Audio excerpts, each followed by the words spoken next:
If you're a member of an IT team, you've probably gotten the hand of supporting your remote workforce by now. But as we prepare for the new normal and the future of work, what should you be considering as employees return to office? Stick around.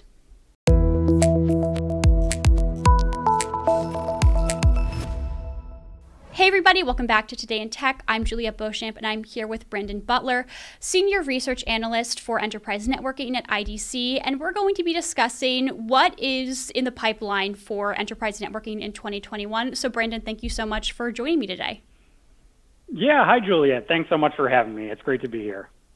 So Brandon, if you could just give us a quick overview of where we are now and how we've gotten here over the past year now. Sure. Yeah, so it's a really exciting time in enterprise networking right now. Obviously 2020 was a really dynamic year.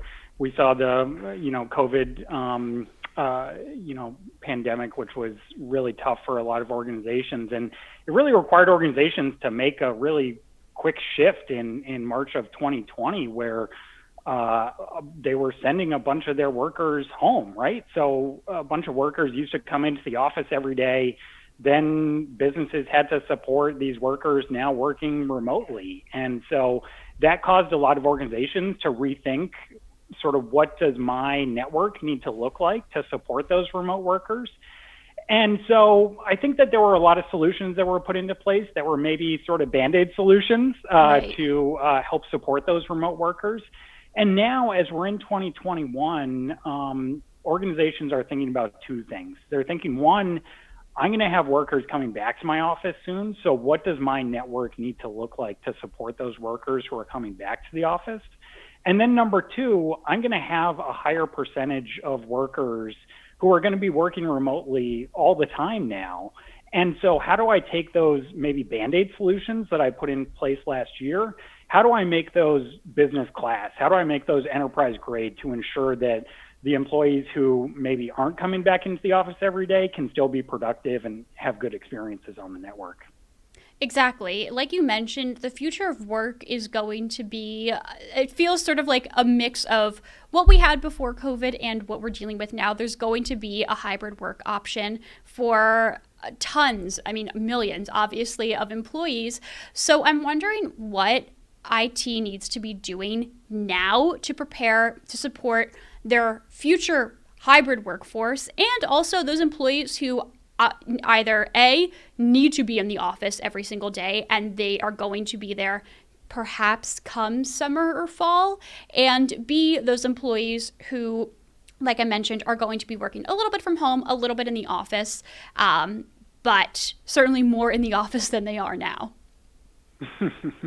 Yeah, certainly. IT shops are going to have to support both of these personas, right? You're going to have folks who are coming back into the office and then folks who are working remotely. So why don't we talk about sort of what that future office is going to look like, Yeah. specifically from a networking perspective. So, as businesses are going to be welcoming employees back to the office, like you said, hopefully this summer, maybe this fall, it'll be a time, hopefully this year, where workers are going to come back.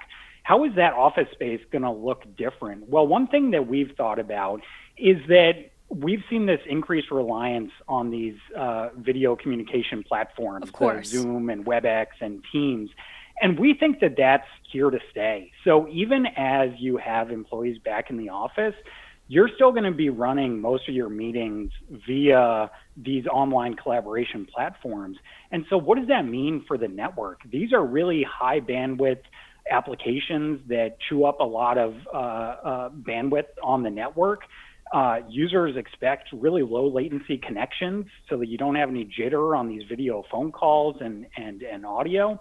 And so one of the things that we've been thinking about is that organizations are looking to ensure that their network is able to meet the demands of these workers who are going to rely on these collaboration tools even when they come back into the office. And so there are a couple technologies that we're specifically looking at from a networking specific perspective. For example, Wi-Fi 6. So this is one of the new standards in Wi-Fi that we saw come about in the last couple of years. And we're starting to see IT shops and organizations really start to embrace Wi-Fi Wi-Fi 6 as this next generation Wi-Fi platform. And then as you look to deploy Wi-Fi 6, maybe you're looking to deploy a higher end wired connection to support that Wi-Fi environment. So we're seeing things like multi-gigabit Ethernet switching come about, where folks are moving beyond just 1 gigabit Ethernet switching, looking at 2.5 and 5 gig, and even 10 and 25 gig Ethernet switching within the campus environment. So there's a number of technologies that we see organizations starting to think about right now of, when I have workers coming back to the office, I may not have as many workers in the office as I did pre-COVID, but those workers who are in the office, like I said, are going to be using these high bandwidth apps. And so I need a network that can support those applications. Well, that raises the question, too, of these workers who are going to remain working from home or in some capacity, or perhaps, obviously, the pandemic really amplified the fact that workers can now live anywhere because a lot of organizations have these remote work policies, and they're bulked up enough now to support workers pretty much anywhere in the world. So not only are you going to have now workers who are preferring to stay home a few days a week, if not every single day, but you may now also be supporting brand new employees who have never even been in your office, that were hired remotely and are going to continue remotely because they don't live near your office. What sort of things should IT be preparing for now to support these employees? Certainly now as they're working from home, but how will those changes still be important in a post-COVID world? Yeah, it's a great question, and one that we get fielded a lot here at IDC. And one of the ways that I think about it is this term that we've come up with called the branch of one. And so what do I mean by that? In an enterprise networking context, we've in the past supported branch offices. You sort of have your headquarters, you have your campus environment, and then you have a branch environment. And these branch offices, think of a retail location or a gas station or something like that. That may have been a branch location that you had to support. Now, what do these branch locations look like? They are a branch of one, right? You have single employees who you need to support on your network. So that's what we mean by the branch of one. And this idea of supporting remote workers, folks who are going to be remote full-time, or even folks who are going to be coming into the office a couple days a week, but then also working remotely a couple days a week. Like I said, I think that there were some Band-Aid solutions that organizations put into place last year. Maybe they had a VPN that they had for their employees to be able to securely connect into their applications. Maybe there was some sort of cloud-based security platform that you used to be able to do two-factor authentication, for example. But these systems were sort of designed to support a certain level of or number of workers working remotely. During the COVID era, that number shot way up. Of course. So one of the things that we saw was organizations have increased their reliance on cloud-based platforms for managing their networks because of the scalability that a cloud-based platform enables. So when you use a cloud-based platform, you can scale it up and then potentially scale it back down as you need to. So, one other interesting point was we did a survey late last year asking about the user experience that folks are having while working remotely. And there were some pretty scary numbers around there. Up to 70% of respondents said that they are having network or application performance issues multiple times a week. And, Sure. I think this will resonate with a lot of people who may have, not a great internet connection, or there's a lot of people using the internet at home. And so we really think that there are some tools that organizations can think about deploying to remote workers. Not everyone is going to need the same tool, but there could be some software-based tools that could provide optimized connectivity to certain business applications or cloud-based applications. We're starting to see some organizations actually help pay for, broadband internet connectivity to remote workers, help subsidize the cost of that internet connection. And then in some sort of higher end use cases, think about for executives or financial traders or healthcare workers, where, if connectivity failure is not an option for you, then there are some hardened devices like enterprise class devices that we're seeing rolled out to some of these users that, provide a separate Wi-Fi network on your home that uses the same credentials as what you would use in the office, or having a tool like a SD-WAN gateway that would provide really secure and reliable connection to these cloud-based applications that are being used. So we see these like enterprise-grade tools being rolled out to a certain class of workers who need that sort of connectivity. So I think we're in the early stages here of businesses trying to figure out, what are these tools that I need to put in place for my remote workers to ensure that they can be productive. Sure, that makes sense. Because at first, when you were saying this, I was wondering, how is this different than what enterprises were already doing? Obviously, a year ago now, enterprises sort of had to get on this immediately. There really wasn't an option. And perhaps now they have had the time, they've been able to reflect, and and IT teams can be a lot more thoughtful about what tools they're rolling out and to whom. And that kind of brings me to my next point in question for you, which you've mentioned now. Obviously, there's a much heavier reliance on cloud applications, whether it's, you're using Teams all the time or you're using Salesforce. You're relying on these perhaps a lot more heavily, and you're also using them all from home. So I'm wondering how enterprises now are using the cloud perhaps differently than they did in 2020, and how are they going to continue to use the cloud differently into 2021? Yeah, it's another great question. And, based on that survey that I said that we had looked into in December, one of the top things that we saw from that survey was that businesses had actually increased their reliance on cloud-based applications last year during 2020. And so why is that? Well, there's a couple of reasons. As you said, these collaboration tools are increasingly hosted in the cloud. So that's one way that we saw the increased use.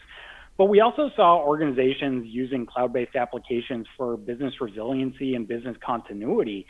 So if you have an application that you were hosting internally, then if you weren't going into the office every day to service that, if there's some sort of issue with the application, maybe you don't have an opportunity to go into the office to fix that.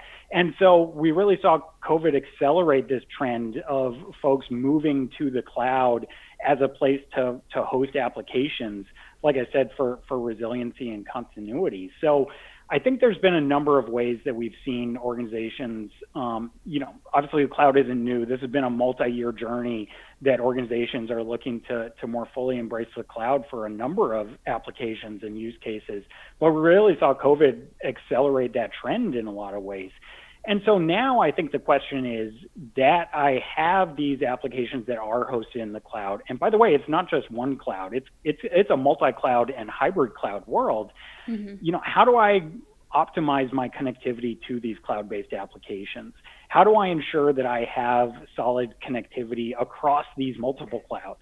And how do I ensure that my remote employees and my employees who are in the office have these optimized connections into the cloud as well? So there's a number of different layers that we're seeing of things that folks are really taking an increased interest in right now in 2021 as they're looking to sort of firm up and put into more enterprise class solutions into place compared to these sort of solutions that were put into place sort of quickly last year.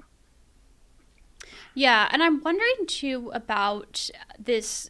Well, you mentioned the inability perhaps to be able to go into your office and deal with whatever on-prem systems you have there. And to close out, I'm curious about this concept of sort of using the cloud to manage networks. It seems like an interesting concept that is especially applicable now when perhaps not everyone on your IT team is working from home. IT is obviously a critically important part of the business, and maybe you've got a team member or two in the office every day that can fix something on-prem if something goes absolutely haywire. But I would imagine it's especially useful now when you might have a lot of your IT team working from home still, and perhaps you may continue to have them to work from home. Yeah, Certainly. Yeah, this whole idea of using the cloud not just as a place to host applications and to really access applications that you're using for your business, but like you said, using the cloud as a platform for managing your enterprise network. This is again something that we've seen. It's been a multi-year trend that we've seen of organizations increasingly using the cloud as a management platform. And, specifically, I'm thinking about things like Cisco Meraki, for example, or Juniper Mist. These are some of the companies that we see, and HP Aruba is another example, Extreme Networks and Ruckus. Sure. All these companies have cloud-based platforms for managing their Wi-Fi and Ethernet switching and SD-WAN, sort of your campus networking environments. And yeah, this is something that we've also seen pick up after last year. Organizations are looking for these cloud-based platforms to provide more centralized management, to provide more resiliency, so you don't have to, like we said, go back into an office to manage some of these networks. We also see these cloud-based platforms being a great way to access some of the sort of latest and greatest and cool new technology that we see in the networking market. If you think about the use of machine learning and artificial intelligence to help you to understand what's happening in your networking environment, and maybe if there is a problem, provide some what we call guided remediation to, if there is a problem, here's how you fix it. We see some of these more advanced automation tools being rolled out first in these cloud-based platforms. And so that can be another driver for folks using the cloud as a management platform. So just to provide a sort of where are we now, we expect that about a third of the new Wi-Fi installments that are done in 2021 are going to be managed from cloud-based platforms. And just to give you an idea, over the next 4 years, we expect that number to rise to about half. So again, this is something that we saw COVID accelerate last year, and it's something that we expect is going to be increasingly important into the future as well.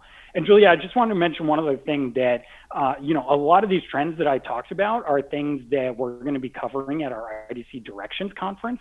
This is a virtual conference that we do at IDC every year, and this year it's going to be on March 9th and March 16th. I'm going to be specifically talking about the branch of one concept that we talked about and supporting remote workers. And I'd certainly encourage folks to tune in virtually, either live or on demand, to check out a bunch of great content that we have at IDC for our Directions Conference this year.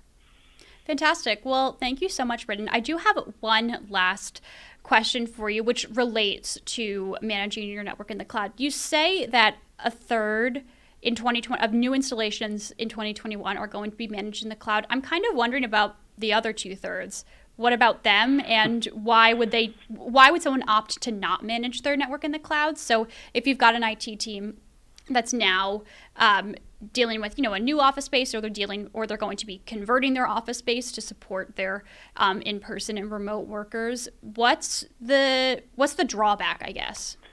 Sure. So the sort of traditional way that organizations have managed their campus networks has been using these on-premise management systems and platforms. Right. And so that's sort of been the way that folks have done this for a long time. And this cloud-based management platform is sort of a new way, if you will, that organizations are increasingly thinking about managing their platforms. But yeah, there's a lot of advantages to using an on-premise based system as well. So if you have an IT team that is really good at managing that network, you have a dedicated team for your Wi-Fi environment, for example, who's able to optimize that Wi-Fi environment to make sure that it's running the best that it can, and you have a team of engineers maybe who are managing that network on a day-to-day basis. Maybe you have a team that's invested a lot of resources into training and education around managing these networks.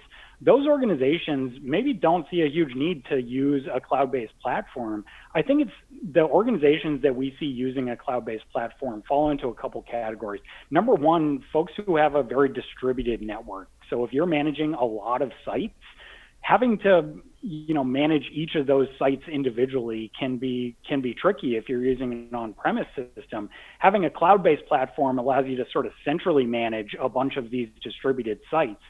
And then the other one would be lean IT, if you will. So if these are IT folks who wear a lot of different hats, if you're not just managing your Wi-Fi environment, but you also have to manage, your security, and you also have to manage your broadband and MPLS connections and your wide area network, and you sort of wear a lot of hats as an IT professional, then maybe the cloud could offer you some advantages for offloading some of the sort of day-to-day management that you need to do for your network, and sort of rely on a cloud-based platform to take some of that heavy lifting off.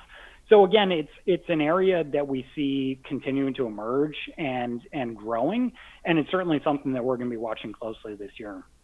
Great. Well, thank you so much, Britton. I think that these are some really valuable insights as IT teams prepare to have and support some in-person employees, and also, like we mentioned, to continue to support remote employees. And I think that there's going to be definitely a lot on IT's plate to juggle these two groups of people, and hopefully some valuable lessons here for them. So thank you so much again, Brandon. I really appreciate it. Yeah, it was great to be here. Thanks for having me. And thank you all so much for watching this episode of Today in Tech. If you liked this video, be sure to give it a thumbs up and subscribe to our channel. Hit the bell icon in the corner so you're notified every single time we post a new video. If you have any questions about network management or where you think enterprise networking might go in 2021, please do leave a comment below. Really interested to hear from you. And if you have any specific questions, I'll get back to you, or I'll get back to you on Brandon's behalf. Thanks again for watching, and we'll see you next time.